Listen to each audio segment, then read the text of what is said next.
Today is January 19th, 2014, and my name is Christina Ostrom. I'm interviewing Pete Palmer and Crif Crawford, residents at Frasier Meadows Retirement Community. Pete and Crif will present on the impacts of the September 12, 2013 flooding in Boulder County, and in particular in South Boulder. This interview is being recorded for the Maria Rogers Oral History Program. The interview is being filmed by Liz McCutcheon. Pete, will you begin by telling us where and when you were born? Okay, I was born in New Jersey in, do you want the month? January 1927. Okay. And what brought you to Boulder? I came to Boulder to work for the Geological Society of America as the Centennial Science Program coordinator, where we developed an 8-foot shelf of books on the geology of North America. And Crif, where and when were you born? I was born in Beirut, Lebanon in 1929 in June. And what in the world brought you to Boulder? Well, I'd been working overseas in Saudi Arabia and I had a very good friend from Boulder, and when I was getting ready to retire in '93, he said, "You better try Boulder." And we did, and here we are. Today, Pete and Crif are going to present on the impacts of the flooding at Frasier Meadows. Go ahead and start. Well, as the title shows, what have we learned? And it's by Pete Palmer and his hiking group, and they handled the material south of 36. I and some others looked at the nearer impact on north side of 36 as it came into Frasier Meadows and hit our retirement home. So, let me give you a rough orientation. As you can see, Boulder's up in the left corner here, and so this is just a rough orientation to give you an idea. Here's CU up in here, El Dorado Springs down here, and we'll be dealing with this area in here. And now I'd like to focus on this little intersection here. That's Table Mesa, Park and Ride 36, and here's the crossover area. And I want to direct your attention to this little area right up here because the flooding occurred from 36 over that low overpass there, and we are lucky that a nearby resident did a little video of the flood. So we're going to take a break and take a look at that video right now. This is where the fellow that took the video stood, and we're going to keep an eye on that stop sign, and you'll notice the overpass in the distance and the yellow lines marking the median of 36, because during the flood, that median, as he will explain in the flood, was covered, and you will see water gushing across in front of you here. Okay, let's take a break and look at that video. 36 and Apache and Mohawk, that's 36. You can't even see the dividers, so the water is at least 3 feet deep in 36. You can sort of see where the dividers start to show up. It's running through the neighborhood Pima and Kuala at about 5 feet deep, and this is the whitewater that's right on Apache and Thunderbird. We can't even get any closer than this or get into the neighborhood. Our house, thankfully, is still high and dry. Cut. On this thing, you can see where the flood went over right here, and it went charging down this street and around on Thunderbird and right up into Frasier Meadows, where it inundated the 2-car garages and about 75 cars. And then it continued on a little bit, got the athletic club in here, and then went down to this intersection here. Okay, enough of where the flood came to. Now we need to talk about how it got there. How did it get from 36 up over that impasse and down in there? So we have a mystery. There are 3 possible sources, as you can see. Gross Reservoir, Dowdy Draw had a flood, South Boulder Creek, something else.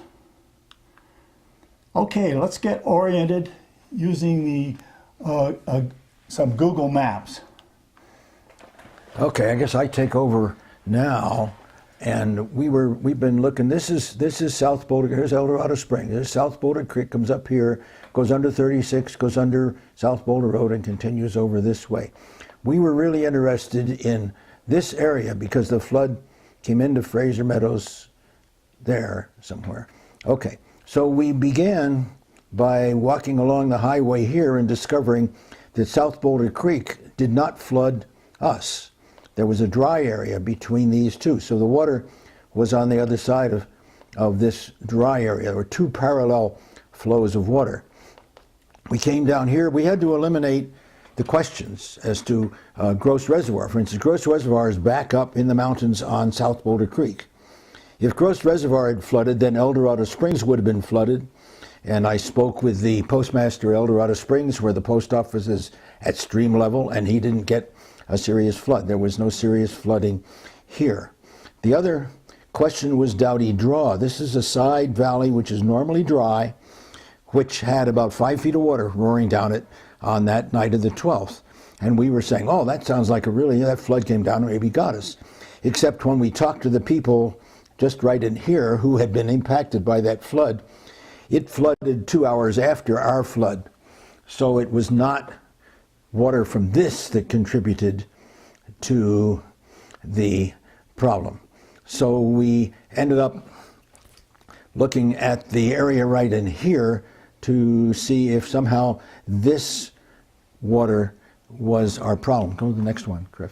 Yeah, so these are just saying the facts. The South Boulder Creek was not a primary source because it was clearly separated from our floodwater. Gross Reservoir was not the water source because El Dorado Springs didn't get flooded. Dowdy Draw was not the source because the timing was wrong. So we're left with the other, okay. This is where Crif found a whole database of rain gauges that recorded hourly the rainfall over most of this North Colorado region. We found 2 of them, one on either side of the area we were concerned about, that showed identical rainfall patterns. And I think next slide shows, yeah, this is what we know. This is Shanahan Ridge. Now, Shanahan Ridge is to the north of the wide valley, sort of the wide basin, with South Boulder Creek is on the south margin, or on the southeast margin. And these are the days. This is the inches of rainfall. This is Wednesday night.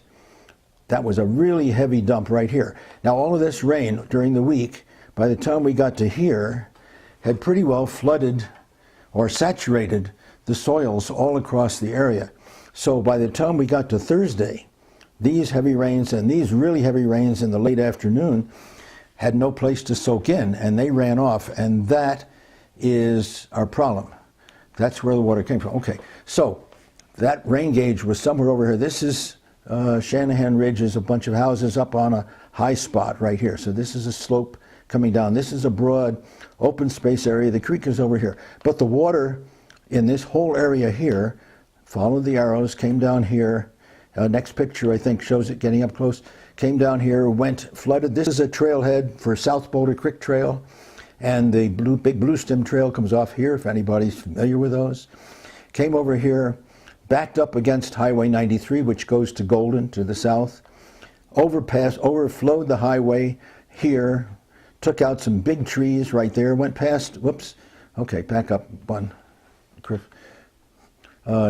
Took out, after it took out the trees here, came across just alongside of this house.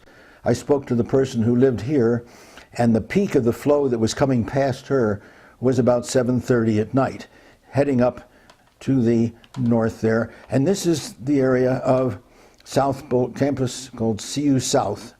This is an old gravel pit. This is a tall berm surrounding that gravel pit, was designed to protect this area from being flooded by a flood coming from South Boulder Creek. The idea being University of Colorado wanted to build in there, but they couldn't build in there if they were in a floodplain. So they decided they'd block it. so they wouldn't be in a floodplain. So the water came around the edge of that, and we traced all of this. We walked all this area and saw exactly all the evidence for it. Came around here, came up here, hit the highway right here. And when it hit the highway right here, it came down this way, totally wiped out this intersection right here. This is the intersection. This is the off-ramp from the Foothills Parkway coming on the Highway 36 going to Denver. It took out, it totally eroded this area right in here. A tremendous flood came across here.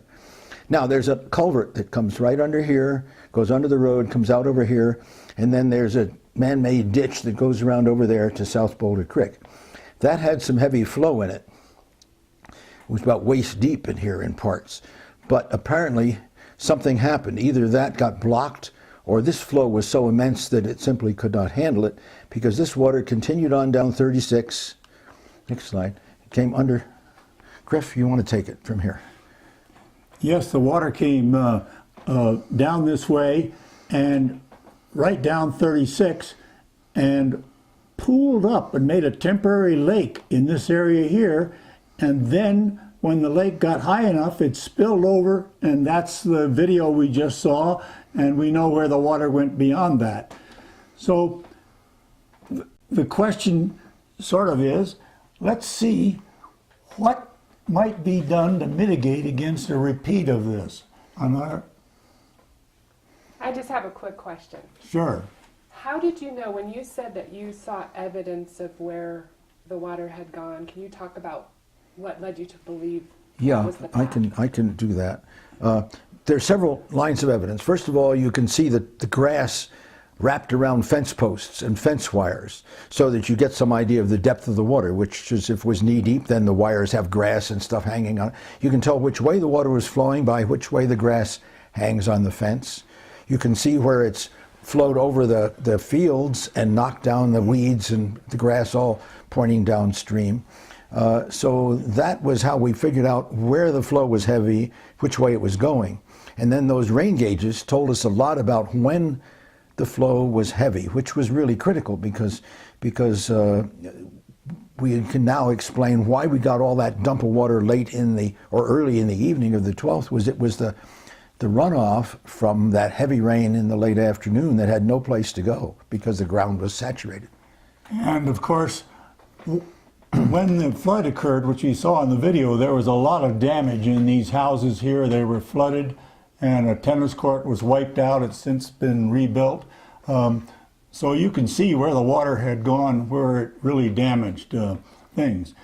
Now, getting back to the point, what could be done to perhaps mitigate against something like this again? Okay, we've got three possibilities. We could raise a spillway and divert water by berms or reduce CU's large burned area. Let's talk about each one of those. In this particular case here, if we could raise that off-ramp area where the flood occurred by about 5 or 6 feet, then if a flood like this occurred, the lake level would be a little higher, and because that, it would back up and the water then would flow into here instead of flowing over the spillway before, and it would fill up these low areas. There were low areas that could absorb the water, and this would reduce the likelihood of heavy flooding. The other alternative would be to build a berm someplace in this area on this yellow line that might collect the water here and force it into these unfilled, dry, empty pits here. If they could have absorbed some of the water, obviously less would have been sent onward to flooding. Or you could have a series of little berms here that the water came up this way, and the berms were diverted to these empty pits, and they would absorb some of the water. And then there's another one. Pete, do you want to talk a little bit about this? Yeah, now this area of what's called CU South is the area that the university wanted to keep dry. The only activity in there is tennis courts right up in this part of that area. Now, if this area could have been, if the water could have been diverted into this area instead of around the side, this could easily have held all the water. We give you some idea of how much water is involved, I think, in the next slide. Well, here's the flood again, just to remind you that this was Wednesday night, this is Thursday and late Thursday afternoon, and this is the stuff that we're concerned with. There's about 3 inches. Now, what we did is we said, okay, looking to the south of us where that open space area was, it was roughly 3.5 square miles, number of square feet in a square mile, and then figure out, since we had 1/3 of a foot, we had 3 inches of water, 1/4 of a foot, we could figure out how many cubic feet there were in that area. All this math is there. So we end up, there were 24 million cubic feet of water that came in that late afternoon. Now, the CU South area is approximately 5 million square feet. If we had been able to let 6 feet of water in, which would be plenty, those berms are much higher than 6 feet above the bottom, it could have held all of this water. And so one of our suggestions is that maybe the university should give up the thought of putting buildings there and absorb the water, because this is going to happen again. It's not going to happen when we have a flood from a rain from here to Colorado, from here to Wyoming. It's likely to happen if we just have a really heavy thunderstorm in the summertime just outside of El Dorado Springs. So we were victims of a regional event. It wasn't a stream, wasn't a 100-year flood in South Boulder Creek, wasn't a 500-year flood. It was just 15 or 17 inches of rain over everything, and it ran off and had no place to go but through us. So we got to worry about other things. And there are, as we point out, no easy solutions. Every one of these things has problems. Now, this is the flood map that was produced in a study of the 100-year flood on, or 500-year flood on South Boulder Creek. This is what was proposed. It was going to do this, and it was going to come through just like it did. Only what our study showed was that this connection didn't exist. This was one stream of water, this was another stream of water, and they didn't really ever get together in here. So the flood, the runoff was off of this area and came around right alongside the berm and over to us. It's not related to the stream, and so any big rain in this area is going to be a problem for us in the future, and we need to mitigate with that in mind. This use of the berm, which is here, would be the least damaging to other people other than the university, because if you block it here and divert it onto South Boulder Creek, then people downstream have to deal with that extra water. If we block it here the same way. One problem is that this is also an irrigation ditch, so you got to figure out how do you keep the irrigation ditch flowing in the good times and be able to divert the big flood when it's necessary to keep from damaging all of this area. Because there were several $1 million worth of damage right in here from apartments in this area, from Frasier Meadows and some extent to the north.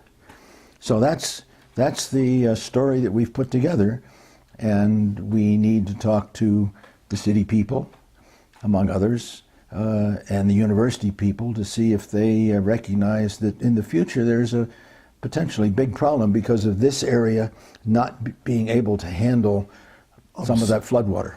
To being able to absorb the rainfall. Okay. So I have a couple questions. Okay. I want to show you. We really should have used this one because it shows that during a 5-hour period, we had 3 inches of water falling. And that was that peak flood in the last day. And you never see 3 inches of rain in a short period like that. That peak like that translates, and that 3 inches is what Pete used in the calculation of that was our flood. That got to us. If we just could have dumped it into the burned CU place, we wouldn't have had a flood. And I hate to say it, but they're kind of dog in the manger, that thing. They're not using that burned area, but they're keeping us from using it to absorb floodwater. Don't like that. So that's a pretty detailed presentation. What inspired you to create this? Curiosity. curiosity. I think Crif was curious. Initially, we had to go down and see how did the water get up to us coming up the street or down the street. And so he got interested in working that story out. And our hiking group just decided, well, let's take a look and see where that water came from to the south, and kept finding that the rumors that were floating around were not justified by the data. And so we had a good time just over the period of, every Wednesday we normally go hiking. For a lot of Wednesdays, we did different sectors of that as we began to piece it together until we finally were able to make this story, and we can pretty well defend it. The thing that bothered me all the time was when I went to that overflow where the spillway had come in and damaged us, I couldn't figure out how that water could get from 36 up several feet and flow over. How could it get there? And it turned out there just had to be a lake. As you saw in that video, there was a lot of water that went over the river pass, so there was a temporary lake there that closed 36, covered it over with 5 or 6 feet of water down in that low place. And I couldn't figure out how that much water had gotten there. And that's where we started to chase the water. And it didn't come from South Boulder Creek, and it didn't come from Gross Reservoir, and it didn't come from Dowdy Creek. It came locally from a rainfall. Mystery solved. And where were you both when the rain started, or the worst part of the rain began to fall and the flooding started? Well, I can answer that very simply. I was up in our 4th floor apartment, and when the power went out, the flooding crashed in and wiped out our power systems and so on, and elevators and the like. The power went out. My wife and I decided, well, it must be time to go to bed, and so we slept right through it. How about you? Well, I was out wandering around, looking. Earlier in the day, the assisted living facility had actually they started evacuating that in the afternoon because the roof was leaking so badly, totally unrelated to the flood. So they had half of those residents already removed when the thing was flooded, which probably saved a few people's lives as well. So we were outside, and I was actually walking along the hall toward what we call our wellness center, and we saw the room full of people and people coming in from the outside. This was like 9 o'clock at night, and included was my wife, who was over there in the healthcare center, and Janet's my friend, and her husband, and they were both being wheeled out of deep water up into that wellness center, along with 50 other people who then had to be relocated as quickly as possible. So we were there. We didn't get a chance to kind of go out and explore and see and watch the floodwaters because we were kind of involved. Do you remember how those evacuees responded to that? Well, most of the people in the dementia unit didn't understand. I mean, that wasn't a problem. For the people in assisted living, it was fairly traumatic because they were pretty conscious of what was going on, and it was fairly frightening for them, I think. And of course, the people in the healthcare unit on the 1st floor, many of those were in wheelchairs. Some had IVs running, and they had to be moved across an open area underneath that rain to get into this main building area. And then they had to be carried up 1 floor, because there were no elevators, up to the main area where they could be set up. So it was pretty amazing effort on the part of mostly staff, and I guess a few residents were involved. Oh yeah, there were a lot of residents involved. And the staff just happened to be here because they'd been evacuating the assisted living facility for the roof leaks. So they were on site when the flood hit, and they were in the lobby of the healthcare, and somebody looked at the door, and there was 1.5 feet of water on the outside of the glass door. They said, oh my gosh. And so then they began to move people out. And there were people on oxygen, and there was a little bit of problem for a while because you had to find who had some extra tanks of oxygen and things like that, because they no longer were where their oxygen supplies were. So the staff did just an absolutely marvelous job. What time of day was that? This was 9 o'clock at night. About 9 o'clock at night was when the flood hit here, between 8 and 9. Yeah, maybe 8:30, 8:45 really crashed into the healthcare area. But it apparently, came so quickly that if anybody had been warned to get their car out of a garage, they would have drowned. Yes. The garages were filled floor to ceiling. That's an 8-foot ceiling, a 9-foot ceiling, in less than 15 minutes. Yeah. The other issue that's kind of interesting is how long did that flood occur? And we're not sure. Probably it took at least a couple of hours. Yeah. But maybe not much longer, because the amount of water that we were able to visualize coming here didn't seem to require 5 and 6 hours of flooding. And also, we know 36 was not impacted for that long. It was obviously shut down for a while. And the next day, that temporary lake drained off, and 36 was clear because the normal drainage could handle a certain amount. They just couldn't handle that much water. It pretty much overwhelmed the Yes. system. Yeah. So it was one thing we would like to do, we haven't done yet, is to talk to either the state troopers or the local police to see when they closed down Route 36 under the overpass, the Table Mesa overpass, and how long was it closed. We don't have that information. Yeah. And there are things like that could still be worked out, but those are really questions the city ought to be exploring. Exactly. What we're doing is pointing out to the city and ultimately to the university that they better think about what they're going to mitigate in the future, and particularly whether that berm is an obstacle, that knowing that it's now an obstacle could be an issue for lawsuits in the future, because the university knows that it's an obstacle. If they don't do something about it, they bear some liability next time around. And the other angle is, every time you do a remediation thing, you've got to make sure it doesn't bother anybody. So Downstream, yes, our suggestion of going up 5 feet on this overpass wouldn't bother anybody adversely. And the same way the berms, to fill up those empty gravel pits that weren't flooded and could absorb some water, won't hurt anybody. Now the CU one, that's going to be an issue with CU, and that has to be resolved.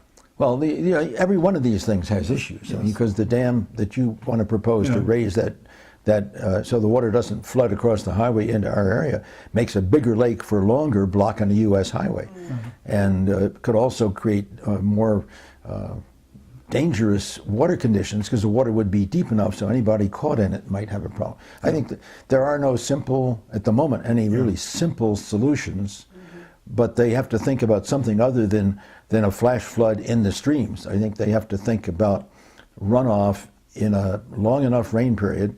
We need some calculations as to how long does it take to saturate. How much water does it take to saturate those soils?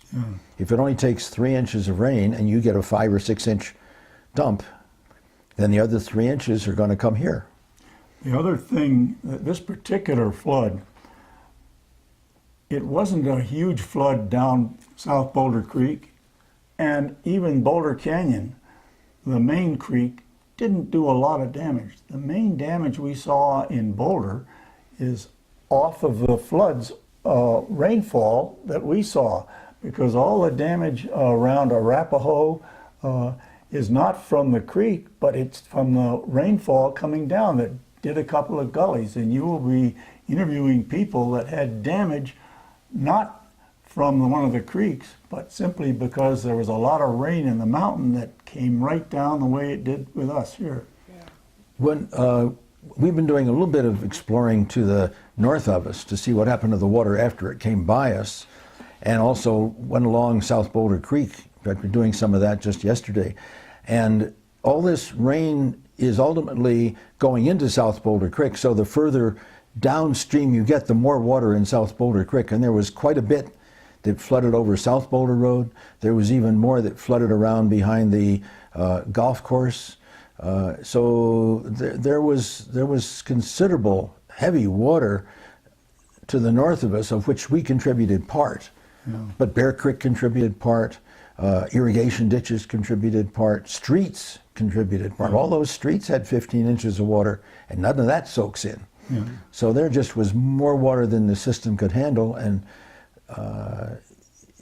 if it happens in one local spot, then it still provides a lot of water. It's just that this happened over the whole region, so everybody from here to Wyoming got similar flooding issues. And the one thing that was interesting is that it took those 2 days of rain, 2 peaks, the first one to saturate the soil, and the second one, no place for the water to go. It goes downhill, and there it is. So back here at Frasier Meadows, after that evacuation Yeah. happened, where did people go? Well, they put some people into the guest rooms. We have a number of guest rooms, so people were moved into guest rooms. We happened to be talking with Golden West Manor, which is another senior retirement facility, which was underpopulated, about possibly moving folks over there while we did a rebuild of the assisted living, which we were planning to do before the flood ever hit. So we were able to move a fair number of people over there. The people in the dementia unit, some of them were able to be moved upstairs. It was a 2-story building, and so they moved some of those people who were basically immobile. Nobody had to worry about them except to feed them or stuff. Moved upstairs. The ones that needed to be in a secure facility, they found secure facilities from here to Thornton. I mean, I have people in Thornton. I've got a wife in Arvada, and they were moved into other secure facilities that they could find vacancies in all around the area. So they were all accommodated within 24 hours, Yes. pretty much. It was amazing. In the healthcare facility, approximately half are Frasier residents and approximately half are outside people. So the outside people could be located in other healthcare facilities, and we would try to keep the Frasier residents in our facilities wherever possible. Is your wife still in Arvada? Oh yeah, she's going to be there for a long time because they don't have any immediate plans to open up a secure facility here again. So she's in a good facility, so I'm very happy. It's worked out fine. Crif, you mentioned the power went out. How long was that? How long did that last? I think, Pete, I'm not sure. I think it was on the next morning.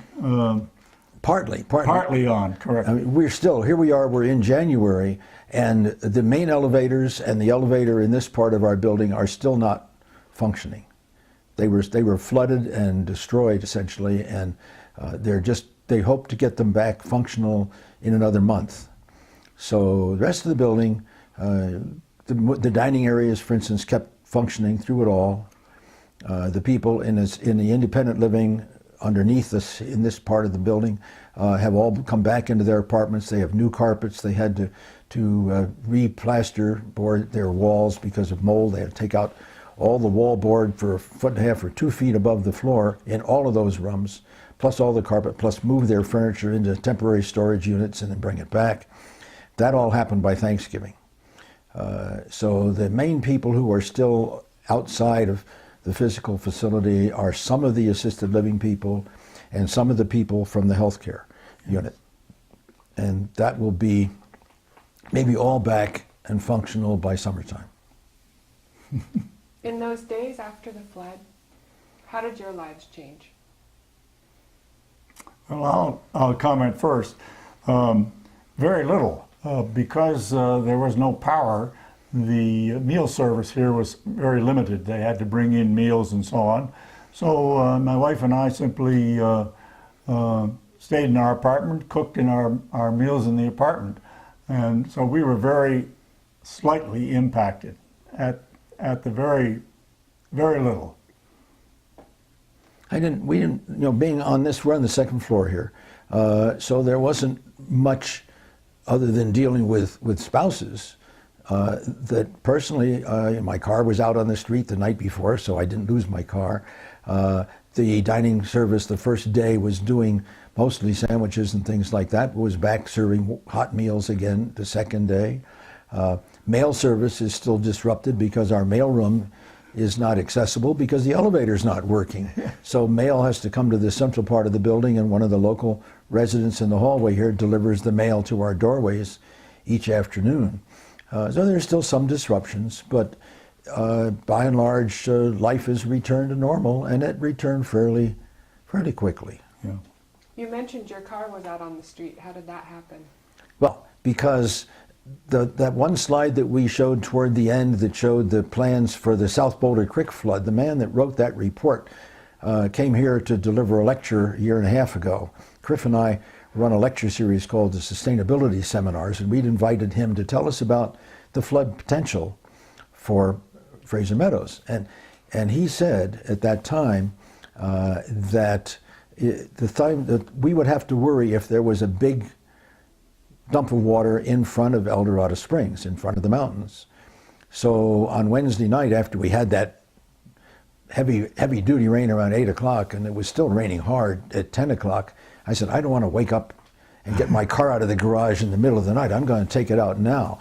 So I went out in the rainstorm and got my car and put it up on the street, and then went back to bed. So the next night, when the flood came, mine was, it was in 8 inches of water on the street, but it wasn't in 10 feet of water. And Take anyone submerged. with you to get their cars too? Well, my friend Janet was also, she moved her car up, but we didn't go around convincing people they should move, since I just didn't like the way things looked. If we'd waited till Thursday night and then decided, my God, we got to get out, there's a flood coming, I think then we would have drowned half the people who lived here. Because getting all those cars out of those underground garages when the water was coming in and filling them up in 15 minutes would have been a mess. Yes. So, I'll have to tell you a funny story about our car, although it wasn't flooded. A couple of people were aware that it might be flooded, and it started to flood a little, and so they came around in the area where we were, knocked on the doors, and said, you better move your car. Well, I was sound asleep, so knocking on the door didn't wake us up at all, and luckily, one of the guys tried our door handle. Well, it was open. We never leave our door open, but that night we did. And so he's a friend of mine. He came in, and right as you come into our apartment, on the shelf, he could see my wallet and keys. And so he picked up the car key and went down to the garage and moved the car and left me a little note outside. And so the next thing, when I got up in the morning and went outside, I saw a little note. Oh, your car's been moved. It's out parked someplace or other. Amazing. What a great friend. Yeah. oh, sorry. That's such a great story. You told about your car. Anything else like that happen? That was just really unique or interesting on the evening or the week of the floods? Well, if you really want to hear a car story, I have a friend who had a car in the garage here. It was a brand new Prius. And about several months before, he'd totaled the Prius. And so this was his second brand new Prius. And so it got flooded out. And so he went down to the Prius dealership and bought his third new one. And because they were having a special sale and he got a good recovery from the insurance company, he got his new car, plus he was $300 ahead. Can you believe it? There are a lot of people also who have decided maybe it was a good time to stop driving.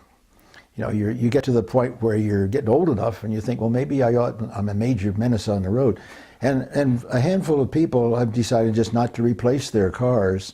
And we have other alternate means of transportation which are working out quite adequately. So there were some probably positive things for the rest of this Boulder citizenry because they weren't threatened by these dangerous drivers. Also, of course, there are a lot of new cars in the two garages that are flooded. Oh yeah, lots of new cars. What about heroes? Did you hear about any heroes? Well, the staff. The staff worked through the night. They had to, first of all, move everybody to safety, which they did without any casualties. Then they had to find places to put them before the next night, because these were folks who especially the healthcare people, they needed oxygen, or they needed other issues. They needed to be in another, nursing home type facility somewhere. They were first priority. Second priority was the assisted living people who really needed assistance, had to find someplace other than a temporary bed in the middle of the hallway. So the staff probably was collectively were the principal heroes in this thing. We got out with nobody, not even a scratch for anybody, and that's pretty amazing. The other thing is that all the residents and staff seemed to pull together, and I think morale was high. It could easily been very devastating. I mean, people that had just moved in lost 2 cars, for example. Could be traumatic, but it's amazing. The morale was kept very, very high among the staff and the residents. So I was proud of the residents. How was communication handled?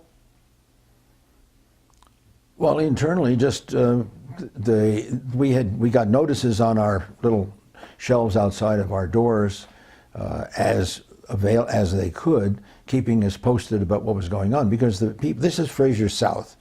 This was impacted at the garden level. Frasier North, where Crif lives, is a quarter of a mile away. It's a big building, and they didn't have any problems at all to speak of, and so they weren't that connected to what was going on. We had to worry because we didn't have our elevators, and I think the power was out longer here, and along with power went heat and hot water.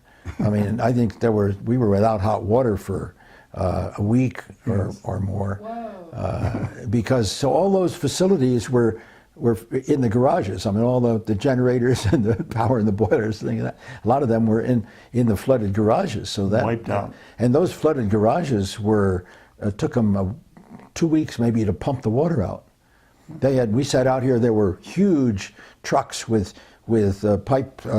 plastic tube pipes about this big in diameter that were sucking water. Well, they were actually blowing heat into the building to dry out the rooms, but they were also pumping the water out of those garages. The drainage actually worked reasonably well, but it took a long while to drain those garages. That's a lot of water. It's 1 million gallons of water, somebody said. So we ended up, except for the expense, which is good. Well, the other good news was that we had good insurance. So we didn't get ruined financially, and that's kind of important, because this is a good place. We'd hate to have to go someplace else. Do either of you know if the emergency preparedness plan for Frasier Meadows will be impacted by this flood? I think they already had, they used their emergency preparedness plans as pretty well because the staff was on hand. But I think they will give more thought to a future flood, maybe. And also we have received permission from the city to reinforce the lower floors of these buildings that got flooded in some way so that the water won't come in. The city will not let us put a wall around the place to keep the water out of the garages. So the next time there's a heavy rain around El Dorado Springs, a lot of cars are going to go out on the street. And of course, the city's correct on that. If we put a wall around our place, it just is pushing the water to our neighbors. And that's not permitted. And that's not acceptable. That's part of the mitigation issue. That's so you've got one to of the issues. block the water from coming here without impacting somebody else. That's why in the 3 suggestions we had, we tried to identify ones that wouldn't impact other people. Too much. Yeah. So what do you think are the next steps now with this information you have? I don't think there's a direct thing. The one thing we pointed out is that it doesn't take a Boulder Creek flood to do us in. We can have a upslope rainfall that stays there, and that can do just as much damage as a 100, 500-year Boulder Creek flood. And I think you just have to be aware that could happen again. Yeah, I think our next steps, I mean, we've probably done all that we need to do in terms of put this story together. Our next step is to see that people who are thinking about the flood mitigation, there's a flood mitigation team in Boulder, and we're in the process of trying to find out who the person is there to talk to and perhaps show this thing to, or to have some other public chances to give this slideshow. Where the members of the audience will suddenly, light bulbs will go on and they will put a little pressure on the city or on something, because not only this building, there were 2 apartment buildings south of us where the apartments were half sunken, half above ground. And all those people in those lower level apartments were totally wiped out. And one of those apartment buildings is still closed. It's not been reoccupied. They emptied everybody out. Now that's a huge expense for the apartment building owner. It's a huge inconvenience for the people. And then there are the people whose basements got flooded from the floodwater. It turns out a lot of the people whose basements were flooded had nothing to do with the flood, had to do with groundwater, ground getting saturated, and essentially your basement was now a bathtub floating in the water, and unless that bathtub was pretty well sealed, your basement got full of water, or it backed up through the drain in your basement, and along with that came sewage. I mean, there were a lot of people had worse messes in some ways than we had. We didn't get any sewage mixed in with our water. The one thing that I see about this particular study, it is a kind of a tidy unit. In other words, we can get our hands around all of it, and yet it's an interesting problem because we really didn't know where the water came from. Did it come from the creek? Was it Doughty Draw? Was it a gross reservoir problem? We had to sort of scientifically approach it and do field work as well as a little bit of water study work and so on. So it made kind of a nice little study and package that incorporates a lot of flood issues. Seems like you have more knowledge than the average person. Where does that knowledge come from? Well, I've been flooded, worked in Saudi Arabia, and 2 times I've been flooded out of my tent by flash floods. One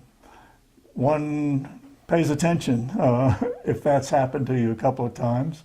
And I don't know, geologists just think about things like that, don't you, Pete? Yeah, I think that it didn't seem unusual to be curious about where the water came from. And the evidence, the kind of clues you needed were fairly first grade level clues. I mean, it didn't take a lot of training to figure out what you had to look for. And our hiking group found it was a good excuse to go hiking. And so we were just having fun exploring. And as we kept exploring, we kept filling in the holes and more understanding that we had a pretty good case that the water didn't come from anything that anybody had planned for, but that could happen again, as Crif said. Yeah. And therefore, we can't wait and assume it's going to be another 100 years, especially with climate changing. It could happen next summer easily, because these extreme weather systems are happening more and more frequently. And before the next one, you don't want to have to flood out your garages again.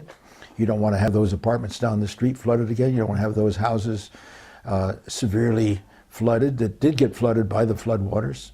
And so there's a real mitigation question, but it's not only this drainage, it's every other drainage out of the foothills that comes through Boulder. You go to the north part of Boulder, got a big flood that it hadn't planned on, even though they were more obviously in the path of a potential flood. Of course, the other thing is in long-term planning, do we need to have every house with a basement? Do we have to restrict first floors on all commercial buildings to parking or easily evacuated situations? Those are factors that anybody has to think about from now on. And also looking at the drainages, like that one underpass under 36 that should have been able to handle all the water, just got overwhelmed. You got to say, well, maybe we have to recalculate how we're going to keep the floodwaters from getting into the residential areas and commercial areas. What is going to be involved in doing that? And I don't think that's so easy. No. And you know, the nicest thing to hope is that, well, it's not going to happen for another 100 years. We're not going to worry about it. But I think that is not a good idea, given that the uncertainties of the time and the fact that we're into changing conditions for which historical records aren't necessarily going to be a good clue. Mm-hmm. So this is just one small piece of the story. Do you know how many residents totally were evacuated from Frasier Meadows? Well, there were about 100 people who were actually impacted in one way or the other. Yeah. There were 15 independent units, most of with couples in them, so that's 30 people. There were 50 people in the healthcare, and there were 30 plus people in assisted living. About 30, 35 people in assisted, yeah. So it's on the order of 100 individuals that had to be moved out for a while, and were therefore seriously inconvenienced. Plus, a good many of them lost their cars. Yeah.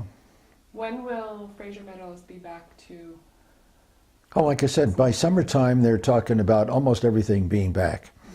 They're having to rebuild. They're redesigning the lower level of the healthcare unit into rooms for assisted living. So the assisted living people will move into that, and the place that formerly housed assisted living is being considered for some kind of a rebuild, and we don't know the details of that.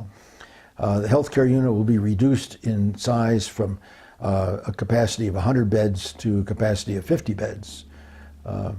And then it depends upon what we put in place of the assisted living building, which was a big asterisk with 30 apartments in it, and that's going to be totally something else will be there. So that is not going to be reoccupied. No.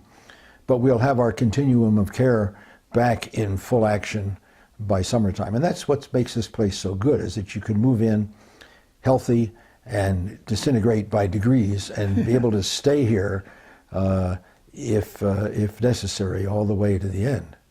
Right.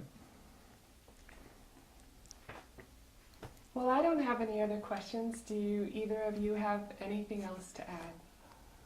Nothing in particular. This was a little bit longer and more detailed than we thought.